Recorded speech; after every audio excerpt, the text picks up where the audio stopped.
Kamu itu gembel, miskin, gak tahu diri. Mana mungkin jenderal sepertiku menikah denganmu? Assalamualaikum warahmatullahi wabarakatuh. Bayangkan, seorang pria sederhana datang ke sebuah acara besar kepolisian. Ia nekat melamar wanita jenderal polisi di depan banyak orang.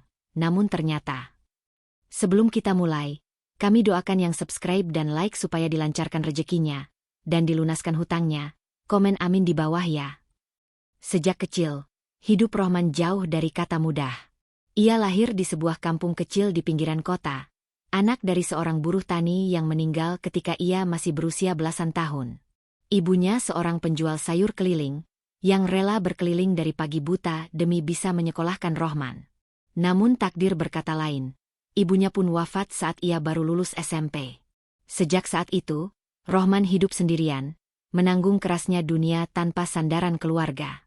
Hari-harinya dipenuhi kerja serabutan. Kadang ia jadi tukang angkut barang di pasar, kadang jadi kuli bangunan, bahkan tak jarang hanya mengais rezeki dari mengumpulkan barang bekas. Rumahnya hanyalah bilik sempit berdinding papan, dengan atap bocor yang membuatnya harus tidur sambil menampung air hujan dalam ember. Pakaian yang ia kenakan selalu itu-itu saja, penuh tambalan, lusuh karena terlalu sering dicuci tanpa sabun layak. Namun, di balik hidup sederhana itu, Rohman punya sesuatu yang jarang dimiliki orang, hati yang tulus. Ia tidak pernah iri meski melihat orang lain hidup bergelimang harta. Ia percaya, setiap orang punya jalannya masing-masing. Yang ia jaga hanyalah harga diri dan keyakinan bahwa kebaikan suatu hari akan berbalas. Perjumpaannya dengan Asih, seorang jenderal polisi muda yang terkenal tegas dan disegani, terjadi secara tidak sengaja. Saat itu, Rohman tengah bekerja sebagai tukang parkir tidak resmi di dekat sebuah rumah makan sederhana. Asih, dengan seragam dinasnya, baru saja turun dari mobil dinas setelah memimpin sebuah operasi. Semua orang menunduk hormat ketika ia lewat, kecuali Rohman. Bukan karena tak menghormati, melainkan karena matanya justru terpikat pada senyum singkat yang Asih berikan pada seorang anak kecil pengemis yang mengulurkan tangan padanya. Senyum itu, hangat, tulus, dan bercahaya, menancap kuat di hati Rohman. Sejak saat itu, tanpa bisa dijelaskan, ia merasa hatinya terpaut pada sosok Asih. Meski tahu jurang di antara mereka begitu dalam, ia tidak bisa menghapus perasaan itu begitu saja. Hari-hari berikutnya, Rohman sering sengaja melewati markas polisi, berharap bisa sekadar melihat sekilas wajah Asih. Ia tahu, itu konyol. Ia hanyalah pria lusuh tanpa masa depan. Sementara Asih seorang jenderal muda yang dipuja banyak orang. Namun setiap kali ingatan tentang senyum itu muncul, hatinya seakan mendapat kekuatan baru. Sampai akhirnya, pada suatu sore yang tak terlupakan, Rohman mendengar kabar bahwa Asih akan menghadiri sebuah acara besar, perayaan kenaikan pangkatnya. Aula megah kepolisian akan dipenuhi pejabat, tamu penting, dan orang-orang terhormat. Di sanalah, Rohman membuat keputusan paling gila sekaligus paling berani dalam hidupnya. Dengan pakaian terbaik yang ia punya, sebuah kemeja pudar penuh tambalan dan sandal jepit usang, ia nekat datang. Di genggamannya, ia membawa sebuah kotak kecil yang berisi cincin sederhana dari logam murah. Bukan emas, bukan perak, hanya cincin besi yang ia tempa sendiri dari sisa barang rongsokan. Saat langkah kakinya menapaki aula megah itu, semua mata langsung tertuju padanya.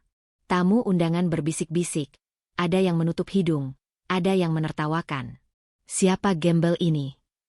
Apa tidak salah masuk tempat? Malu-maluin saja. Namun Rohman tetap berjalan. Meski wajahnya memerah menahan malu, hatinya berkata satu hal.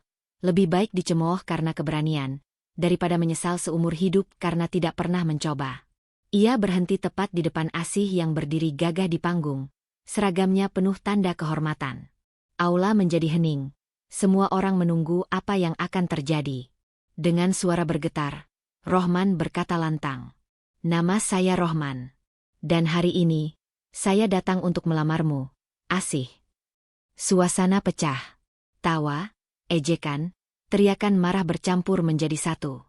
Namun di tengah hiruk-pikuk itu, satu hal menjadi jelas. Keberanian seorang pria miskin bernama Rohman baru saja mengguncang dunia seorang jenderal muda bernama Asih. Detik setelah kata-kata itu keluar dari mulut Rohman, Aula megah yang tadinya penuh keanggunan seketika pecah bagai kaca dilempar batu. Tawa keras menggema, ejekan bertubi-tubi, dan tatapan merendahkan datang dari segala arah. Hahaha, gila ini orang. Lamaran? Dia pikir siapa dirinya? Seorang jenderal dilamar sama gembel? Astaga, mimpi apa semalam dia? Beberapa tamu undangan bahkan tak segan menunjuk-nunjuk Rohman sambil tertawa terbahak-bahak. Para perwira muda menggelengkan kepala, sementara ibu-ibu pejabat menutup mulutnya dengan kipas, pura-pura kaget tapi sebenarnya menikmati drama yang terjadi. Asi sendiri, yang berdiri tegak di panggung, terdiam. Matanya menatap lurus pada sosok Rohman yang dengan berani berdiri di tengah sorotan.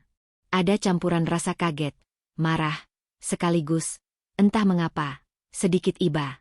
Namun sebelum ia sempat mengucapkan sepatah kata pun, suara lantang seorang pria memotong keheningan sesaat itu. Beraninya kau, orang miskin lusuh, menghinakan anak buahku di depan umum, bentak seorang perwira tinggi yang duduk di barisan depan. Ia adalah atasan sekaligus mentor Asih, seorang brigadir jenderal yang sangat dihormati. Apakah kau tidak tahu tempatmu? Ini bukan pasar. Ini bukan jalanan tempatmu mengais sampah. Kata-kata itu disambut tawa lagi. Wajah Rohman memerah. Bukan hanya karena malu, tapi juga karena rasa sakit yang ia tahan dalam hati. Namun ia tetap menunduk sopan, menggenggam erat kotak kecil berisi cincin logam sederhana. Asi itu jenderal polisi muda, perempuan yang namanya harum di seluruh negeri. Sedangkan kau? Hanya pria kotor yang bahkan sepatumu pun tak layak dipakai di aula ini. Seru yang lain, kali ini dari salah seorang tamu undangan yang tampak berasal dari keluarga terpandang. Seolah belum cukup, beberapa undangan mulai merekam adegan itu dengan ponsel mereka. Bisikan-bisikan merendahkan terdengar di mana-mana. Pasti nanti viral. Gembel nekat melamar jenderal. Hahaha, kalau bukan gila, namanya apa? Namun, Rohman tidak bergeming. Ia menatap Asih lagi, matanya bergetar tapi penuh ketulusan. Asih, aku tahu aku bukan siapa-siapa. Aku tidak punya pangkat, tidak punya harta, bahkan mungkin tidak pantas berdiri di sini. Tapi aku punya satu hal, ketulusan. Aku datang bukan untuk mempermalukanmu, tapi karena aku yakin, rasa cintaku nyata.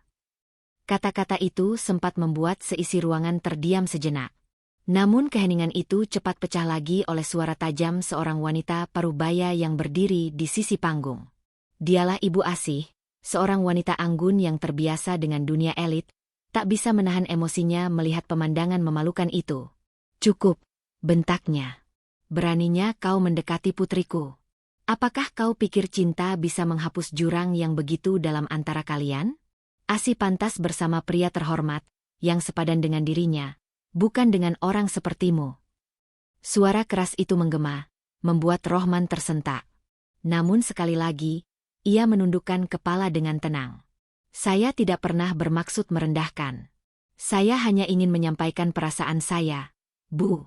Walau ditolak, setidaknya saya jujur pada hati saya. Tetapi bukannya mendapat belas kasihan, kata-kata itu justru menjadi bahan tertawaan baru. Hahaha. Dengar itu, katanya jujur pada hati. Ya ampun, ini lucu sekali, seru seorang undangan. Rohman bisa merasakan jantungnya berdegup kencang.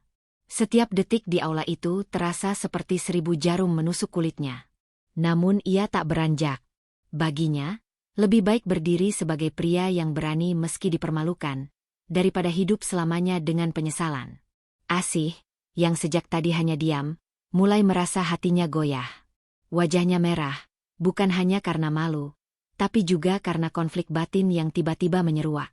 Ia tahu, di balik penampilan lusuh itu, ada keteguhan luar biasa. Sesuatu yang tak dimiliki banyak pria kaya yang selama ini mencoba mendekatinya. Namun sebelum Asih bisa berbicara, sang ibu kembali menekan, kali ini lebih tajam. Pergi dari sini sekarang juga, sebelum aku memerintahkan petugas untuk menyeretmu keluar. Kau sudah cukup mempermalukan dirimu sendiri, dan juga mempermalukan acara ini. Tatapan semua orang kini tertuju pada Rohman. Menunggu apa yang akan ia lakukan. Akankah ia lari dengan kepala tertunduk, atau tetap bertahan meski seluruh dunia menertawakannya? Dan di titik itulah, sesuatu yang mengejutkan terjadi. Rohman perlahan membuka kotak kecil yang ia genggam. Di dalamnya, cincin logam sederhana berkilat terkena cahaya lampu aula. Aku mungkin tidak bisa memberimu emas atau berlian, Asih. Tapi cincin ini aku tempa sendiri, dengan tanganku, dengan keringatku. Cincin ini bukan sekadar logam, ini simbol cintaku padamu. Ruangan kembali riuh. Ada yang menertawakan lebih keras, ada pula yang mulai merasa iba. Asih sendiri membeku, hatinya berkecamuk hebat. Dan tanpa mereka sadari, dari kejauhan, ada seseorang yang diam-diam memperhatikan semua kejadian itu dengan tatapan berbeda. Bukan cemoohan, melainkan tatapan penuh pengakuan. Sosok yang kelak akan membuka rahasia besar tentang siapa sebenarnya Rohman. Aula megah itu masih riuh dengan cemoohan. Namun perlahan-lahan suasana mulai berubah. Setelah Rohman menunjukkan cincin logam buatannya, beberapa pasang mata yang tadinya penuh hinaan kini menyimpan keraguan. Mereka tak lagi sekadar menertawakan, melainkan mulai bertanya-tanya dalam hati. Apa yang membuat seorang pria lusuh bisa berdiri setegar itu, menghadapi 1000 tatapan merendahkan tanpa mundur selangkah pun? Asih, di atas panggung, berdiri kaku. Jantungnya berdetak cepat. Lebih cepat daripada saat ia memimpin operasi berbahaya. Perempuan yang dikenal tegas, tak gentar menghadapi pelaku kriminal bersenjata sekalipun, kini justru gemetar menghadapi tatapan mata seorang pria miskin. Mata Rohman, penuh dengan keyakinan, seolah-olah ia sedang memegang sesuatu yang lebih berharga daripada pangkat, kekayaan, atau pujian manusia. Sementara itu, beberapa tamu undangan mulai berbisik berbeda. Heran juga, dia tidak lari meski dihina begitu. Benar. Kalau cuma orang biasa, pasti sudah kabur malu. Tapi dia tetap berdiri, seperti ada sesuatu yang ia sembunyikan. Bisikan itu membuat rasa penasaran menggeliat. Apalagi ketika seorang lelaki parubaya, yang sejak tadi duduk di pojok aula dengan tenang, perlahan berdiri. Wajahnya serius, matanya menatap Rohman lekat-lekat. Ia bukan orang sembarangan. Semua tamu langsung berbisik ketika melihat sosok itu berdiri. Ia adalah Komjen Bima, salah satu petinggi kepolisian tertinggi di negeri ini, orang yang jarang sekali terlihat di acara publik. Anak muda, suara berat Komjen Bima bergema, membuat aula hening. Siapa namamu? Semua kepala serentak menoleh ke arah Rohman. Dengan tenang, ia menjawab, nama saya Rohman, Pak. Rohman. Komjen Bima mengulang nama itu, seolah sedang mengais kenangan. Matanya menyipit, memperhatikan wajah lusuh itu lebih dekat. Aku merasa pernah melihat wajahmu. Kau mirip sekali dengan seseorang yang pernah sangat aku hormati. Bisikan mulai merebak lagi di antara tamu. Siapa yang dimaksud Komjen Bima? Mengapa pria lusuh itu bisa menyerupai seseorang yang pernah dihormati pejabat tinggi kepolisian? Asih menatap ayah rohaninya itu dengan bingung. Pak, maksudnya? Namun Komjen Bima tidak langsung menjawab. Ia hanya menatap Rohman lama, seolah mencoba menyingkap lapisan demi lapisan rahasia yang terbungkus di balik kesederhanaan pria itu. Di saat yang sama, Asih mulai merasakan sesuatu yang berbeda. Hatinya yang semula dikuasai amarah dan rasa malu, perlahan diliputi rasa bersalah. Ia teringat momen-momen singkat ketika melihat Rohman di jalan. Lelaki itu selalu terlihat bekerja keras, tidak pernah meminta belas kasihan, hanya mengandalkan keringatnya sendiri untuk bertahan hidup. Berbeda jauh dengan sebagian pria kaya raya yang sering ia tolak sebelumnya. Pria-pria yang hanya mengandalkan harta orang tua tanpa keringat perjuangan. Ada sesuatu dalam diri Rohman yang membuatnya berbeda. Ketulusan itu nyata, bisa dirasakan. Namun tentu saja, tidak semua orang sepakat. Ibu Asih masih berdiri dengan wajah merah padam.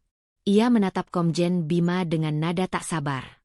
Pak, jangan biarkan orang seperti ini mempermalukan acara penting anak saya. Dia hanya orang jalanan. Tidak pantas dibanding-bandingkan dengan siapapun yang terhormat. Tetapi Komjen Bima hanya menoleh sekilas, lalu kembali menatap Rohman. Kadang, Bu, orang yang kita sebut jalanan bisa lebih terhormat daripada mereka yang bersarung pangkat tapi kehilangan integritas. Kata-kata itu membuat ruangan mendadak senyap. Sebagian tamu terkejut, sebagian lain mulai berpikir ulang. Rohman sendiri masih berdiri tegak. Ia tidak tahu apa maksud perkataan Komjen Bima, tapi ia merasa ada sesuatu yang lebih besar sedang bergerak di luar kendalinya. Ia hanya mengikuti kata hatinya. Asih akhirnya memberanikan diri bicara, meski suaranya lirih. Rohman, mengapa kau melakukan ini? Mengapa memilih jalan yang begitu memalukan di hadapan orang banyak? Rohman menatapnya, matanya jujur. Karena jika aku tidak melakukannya, aku akan hidup dengan penyesalan. Aku lebih memilih dicemooh semua orang karena keberanianku, daripada hidup aman tapi selalu bertanya-tanya. Bagaimana jika aku jujur pada perasaanku? Cinta, Asih, tak mengenal seragam, pangkat, atau harta. Cinta hanya mengenal hati. Kata-kata itu menusuk Asih. Ia terdiam, dan untuk pertama kalinya sejak awal acara, ia menunduk. Semua tamu undangan yang melihatnya tahu, sesuatu di dalam hati jenderal muda itu sedang goyah. Dan di pojok aula, Komjen Bima kembali bergumam pelan, nyaris tak terdengar. Rohman, apakah mungkin, kau? Di aula besar itu, suara tawa yang tadi menggema kini perlahan berubah menjadi bisikan tak percaya. Semua mata masih tertuju pada Rohman yang berdiri dengan tenang, meski kemeja lusuhnya jelas kontras dengan tatapan penuh wibawa yang ia pancarkan. Asih, sang jenderal muda yang biasanya begitu tegas, justru kini tercekat. Pikirannya berputar cepat, mencoba mencerna apa yang sebenarnya baru saja terjadi. Bagaimana mungkin pria yang tadi mereka hina, yang dianggap gembel tak tahu diri, kini dipanggil dengan penuh hormat oleh seorang pejabat tinggi yang baru saja masuk ke ruangan? Selamat datang, Tuan Rohman. Suara salah satu perwira senior yang baru saja hadir terdengar jelas, memecah keheningan. Kami semua menunggu kehadiran Anda. Mohon maaf bila ada sikap yang tidak berkenan tadi. Seketika itu juga, wajah para tamu berubah pucat. Beberapa yang tadi tertawa paling keras kini menundukkan kepala dalam-dalam. Asih hanya bisa membeku, matanya masih tertuju pada pria sederhana itu. Siapa sebenarnya dia? Bisik salah seorang tamu di barisan belakang. Jawaban itu seakan segera terkuak. Salah satu ajudan membacakan pengumuman resmi. Hari itu rupanya memang ada agenda penting. Seorang tokoh besar, pemilik perusahaan keamanan swasta terbesar di Asia Tenggara, yang kerap bekerja sama dengan kepolisian dalam proyek nasional, dijadwalkan hadir. Dan nama tokoh itu adalah Rohman. Seketika, suasana benar-benar berubah. Semua orang menoleh, menatapnya dengan campuran rasa kagum dan rasa malu. Laki-laki yang tadi dikira tak pantas melamar seorang jenderal muda ternyata justru memiliki kedudukan yang bahkan sejajar, atau mungkin lebih tinggi, daripada banyak orang yang ada di ruangan itu. Asih merasa dadanya bergemuruh hebat. Kata-kata kasar yang tadi ia ucapkan, hinaan yang ia lontarkan dengan nada merendahkan, kini terasa seperti belati yang menusuk dirinya sendiri. Ia ingin bicara, namun lidahnya keluh. Rohman menghela napas pelan, menatap sekeliling. Saya datang bukan untuk menunjukkan siapa saya, tapi untuk menyampaikan niat tulus. Namun jika niat itu dianggap hina hanya karena penampilan, maka biarlah waktu yang menjawab. Ucapan itu bagaikan tamparan keras. Banyak tamu yang tak sanggup menatap matanya. Bahkan beberapa perwira muda yang tadi ikut tertawa kini menyesali kebodohan mereka. Asih menunduk. Untuk pertama kalinya dalam hidupnya, ia merasa benar-benar kalah bukan dalam sebuah pertempuran, melainkan dalam kesombongan yang ia bangun sendiri. Dan sejak saat itu, suasana di ruangan berubah drastis. Dari gelak tawa penghinaan menjadi hening penuh rasa hormat. Semua orang kini menaruh pandang kagum pada pria sederhana itu. Ruangan megah itu kini terasa menyesakkan bagi Asih. Jenderal muda yang biasa disegani, teguh, dan nyaris tak pernah goyah di hadapan siapapun, kali ini justru gemetar di balik seragam kebesarannya. Tatapan mata para tamu yang tadinya penuh kekaguman padanya kini perlahan bergeser, berbalik mengagumi sosok pria sederhana yang mereka anggap remeh, Rohman. Ia teringat setiap kata kasar yang keluar dari bibirnya, terngiang begitu jelas di telinga sendiri. Kamu gembel tak tahu diri. Mana mungkin seorang jenderal menikah dengan orang sepertimu? Bajumu saja lusuh, bagaimana bisa bicara tentang masa depan? Kini semua itu terasa bagai beban yang menindih dadanya. Rohman berdiri dengan wibawa yang tak bisa ditutupi lagi. Meski masih mengenakan pakaian sederhana, auranya berubah total. Semua tamu melihatnya sebagai sosok yang layak dihormati, bukan sekadar karena statusnya sebagai pemilik perusahaan keamanan swasta terbesar, melainkan juga karena ketenangan dan kebijaksanaannya dalam menghadapi penghinaan tadi. Asih. Rohman memanggil namanya pelan namun tegas.